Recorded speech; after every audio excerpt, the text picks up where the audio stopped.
bicara dari hati ke hati. Karena orang dari HP ke HP. Ya. Betul-betul dari HP ke HP ya. Kata si Jaya tadi kan dari hati ke hati, dari HP ke HP. Kalau kita berjumpa, kita bicara bukan dari mulut ke mulut, dari tangan ke mulut, Pak, mulut ke. Ya, jadi aku mau nanya gini. Jadi kan sekarang kalau dulu kan bicara komunikasi verbal non verbal. Kalau kita bicara dengan ngomong gitu ya, itu kan kita bisa ada kegiatan ekspresinya, kelihatan gayanya, gerak. Walaupun bahasanya kayak si Isari tadi ada juk yang menarik juga, walaupun dia akan potong nanti.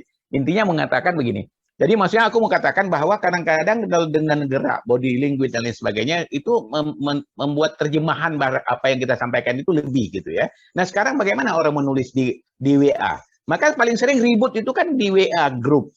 Karena bahasanya tekanan di mana itu kadang-kadang orang pahamnya itu secara bagaimana yang mereka terjemahkan jadi ribut gitu kan. Makanya ada kadang-kadang buat simbol dan lain sebagainya. Dia bicara sebenarnya bercanda, tapi bisa aja dianggap orang serius gitu kan. Nah, ini gimana nih bahasa komunikasi ini yang verbal non verbal ini sejauh mana sih ininya persoalannya gitu? Kalau itu kan itu juga pernah itu saya ke mahasiswa kan emoticon.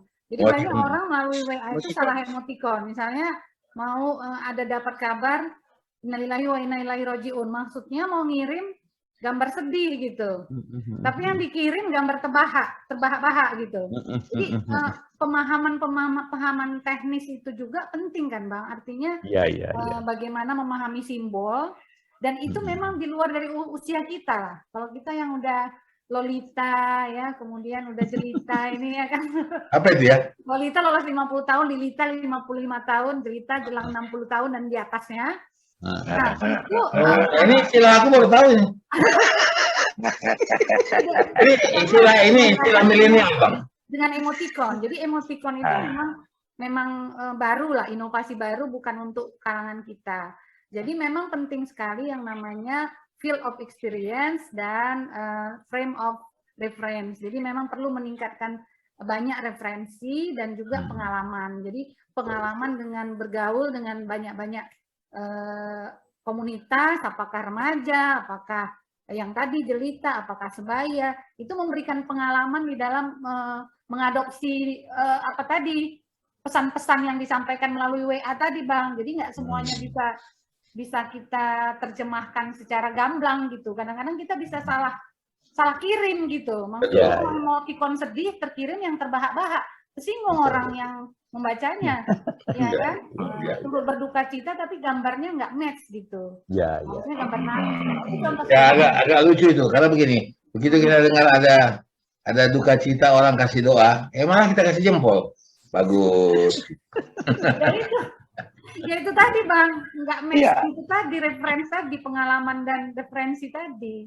Nah, itulah pentingnya ngopi-ngopi kayak kita ini Bang, ya kan? Supaya nggak miscommunication nanti kalau ketemu dengan orang. Betul. Pak Nina, apakah pantas enggak kan misalnya tadi dia kabar duka cita, tapi kan dia kan kontennya di situ kita bikin live, apa itu bisa sesuai nggak? Bisa, Nin? Sebenarnya sih nggak sesuai Bang kalau misalnya berita itu. Ya nge-like ya. Karena kan ada pilihan peduli ya, ada pilihan peduli, ada pilihan sedih, ada pilihan marah kalau di Facebook. Nah jadi pakai emoticon ya. Udah samar-samar antara memilih yang sedih dengan yang ketawa ini kan bisa salah pilih dia. Jadi ini bagusnya Nina ini juga mengerti masalah psikologis orang. Ya, lihat sampai sekarang pernah diusulkan kepada Facebook tidak hanya acungan jempol, tapi ada juga jempol terbalik. Ada. Nah, tapi itu hapus sekarang. Iya sekarang nggak ada. Jadi karena itu dianggap bisa nggak tahu apa, mungkin tidak etis ya. Macam-macam gitu. Ya, dulu ada sempat itu. Oke lah, Nina tuh mau webinar lagi dia. Ya. Waduh, senang nih Nina. Jadi untuk menutup ya, aku minta Nina menilai kita nih 5 orang ini.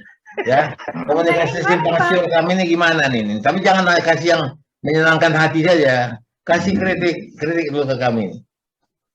Kayaknya nggak ada ya, bukan karena untuk menyenangkan hati, masing-masing punya kelebihannya, ya kan?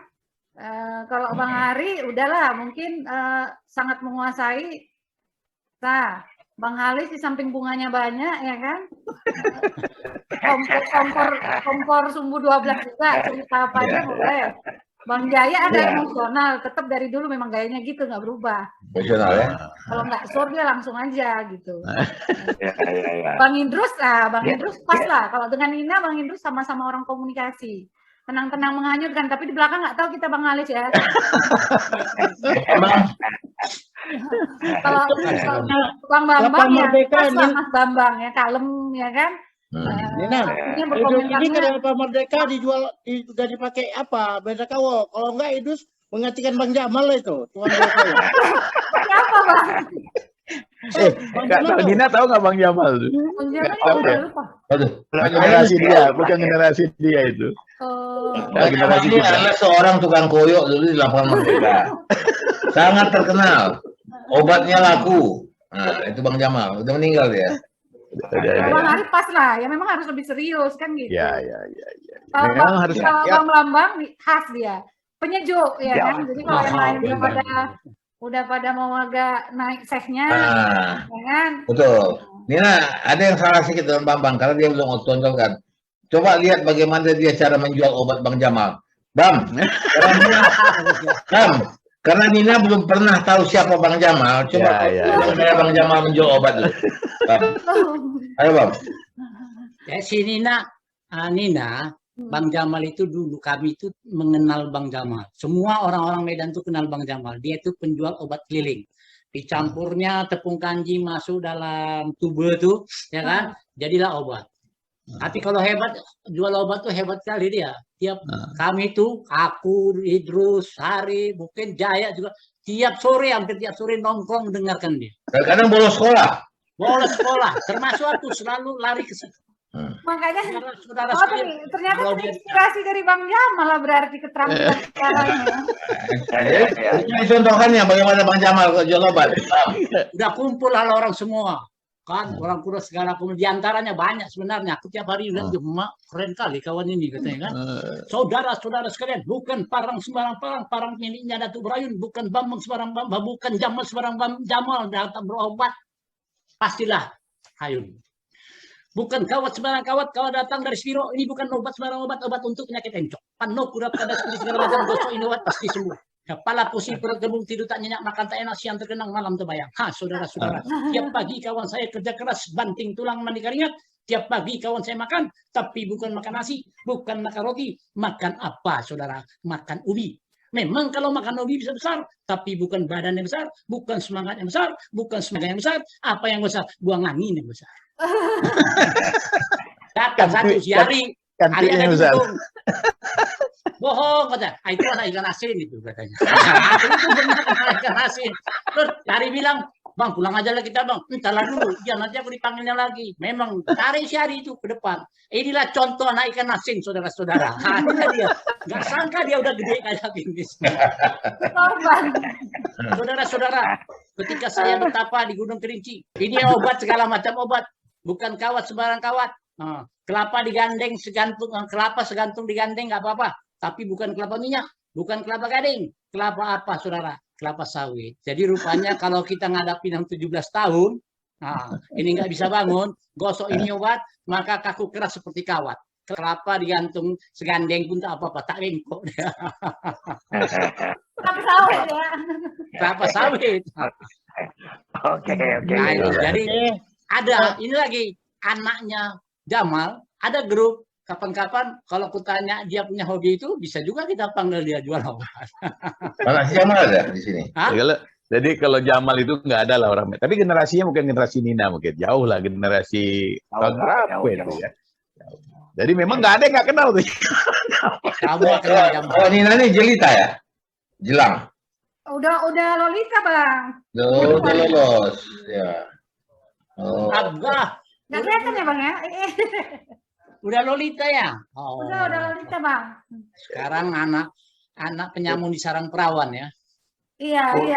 Jadi sebenarnya Nina itu Bang Jamal itu juga bisa jadi referensi untuk ngajar komunikasi. Jadi saya dapatnya itu dulu Bang Jamal itu saya selalu bawa Itu dalam konteks AIDA, si Bambang tahu ya. Jadi kalau dalam komunikasi ada AIDA itu attention, interest, desire, dan action itu yang dilakukan oleh Jamal. Jadi Jamal waktu datang pertama dia cari perhatian dulu, ribut-ribut entah ada peti mati dan sebagainya. Setelah ada attention, baru dibangun satu interest, ya kan? Setelah itu baru yang tadi ya kurap ini ya kan, desire-nya sudah mulai orang kan baru jual. Kalau perlu orang lain siap. Ya, patasnya, Jadi saya sering bawa itu sebagai contoh-contoh. Sebenarnya secara alami orang dapat ilmu itu tanpa harus belajar gitu loh.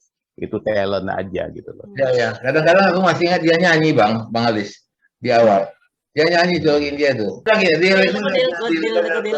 dia kurap. Apa yang digaruk sedap. Penyakit kudis dan penyakit kurap katanya. Ini obatnya katanya.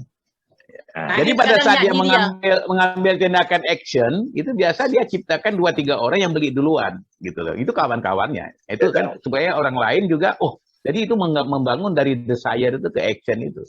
Jadi emang itu udah ada. Itulah hebatnya manusia itu kadang-kadang dikasih Tuhan talenta itu gitu loh. Ada bakat. Pernah dengar nggak si Jamal itu nyanyi?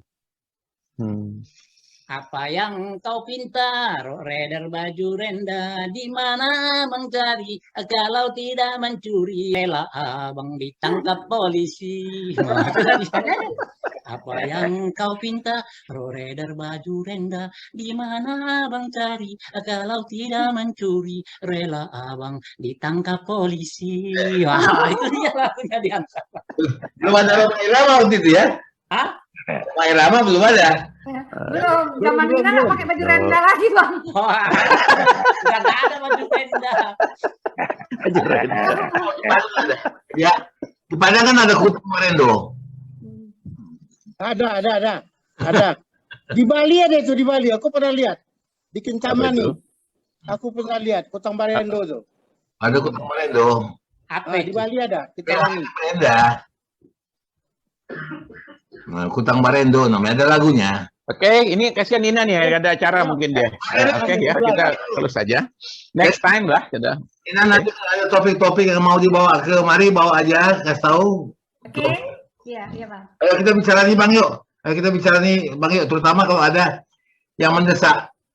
Ya, seperti misalnya kita tidak percaya pada keterangan dari tentang COVID atau apa saja. Oke. Terutama yang tertarik yang bisa dihidupkan lagi adalah Nina kan punya mahasiswa.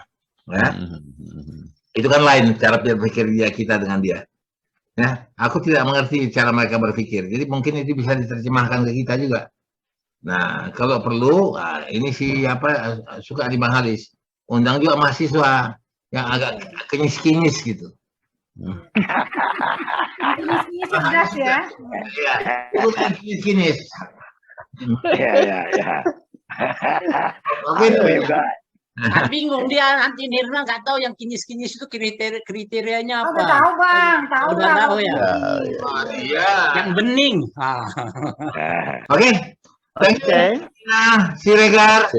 Bang, malah terlihat bahwa dia ini boleh yang rendah hati.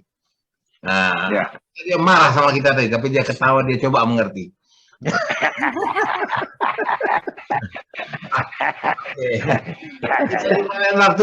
Terima kasih sekali dan kawan-kawan semuanya.